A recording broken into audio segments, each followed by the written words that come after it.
Salam, hörmətli prezidentim, hörmətli xalqım, hörmətli ictimaiyyət nümayəndələri. Sizdən artıq dərəcədə xahiş edirəm, mənim bu çıxışımı diqqətlə dinləyəsiniz. Mən bir vacib həll olunması prioritet bir məsələdən danışmaq istəyirəm. Deməli, mən Suraxanı rayonunda yaşayıram. Bizim yeni millət vəkilimiz seçilib, Qaya Məmmədov və köhnə bələdiyyənin sədri yenidən səs verməklə yenidən təyin olunub. Mən hər iki məmurun qəbulunda oldum.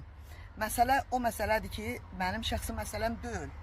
İndi bu məsələ çox vacib, prioritet bir məsələdir. Çünki ölkəmizdə autizm sindromlu uşaqların sayı dayanmadan artmağa doğru gedir.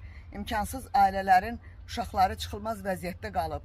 Artıq xarici ölkələrdən yaxud da ki, hardansa bir qəfəs düzəltmə bir aksiyası bunların əllərinə keçib. Çünki bunlarda sosial ilişkilərdə problem olduğuna görə, davranış pozuntusu yüksək olduğuna görə özlərini idarə eləyə bilmirlər. Yaşları artsa da, böyüsələr də kiçik vaxtı kiçik ziyan vururlar, böyüyəndə böyük ziyan vururlar deyə bunlar evlərdə qəfəs tikməklə məşğul olurlar. Artıq bir 15-20 uşağımız qəfəsdə yaşayır. Evlərdə qəfəs tikirlər. Bu da yayılmağa doğru gedir.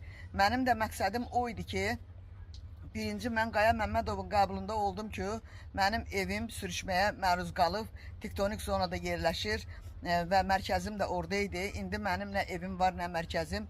Mərkəz istəyirdim ki, həmin o qəfəs tikilib evlərdə yaşamağa məruz qalan uşaqları, eyni zamanda da özümün 2 evladım autizmdir. Onları həmin orada birləşdirim, bir məşğuliyyət olsun onlarda, bir məşğuliyyətlə məşğul olsunlar, bir iş mərkəzi eləyək, onlar qəfəslərə məhkum olmasınlar. Bu barədə ona məktub vermişdim. Qaya Məmmədov məktubu Bakı Şəhər İcra Hakimiyyətinə göndərdi. Ay yarımdan sonra cavab gəldi. Mənim orada həmin məktubda bütün rekvizitlərim, bütün məlumatlarım, bütün telefonlarım var idi. Bir araşdırma aparmadan, bir sorğu-sual etmədən şablon cavab verdilər bir ay yarımdan sonra. Onu da Qaya Məmmədov mənə təqdim elədi və o şablon sualda da yazılmışdı ki, onun üçün növbə lazımdır. Və onlar araşdırmadı ki, 1997-ci ildən mən ev növbəsindəyəm.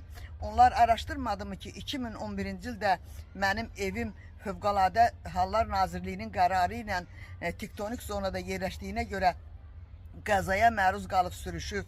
Bəs onlar araşdırmadı mı ki,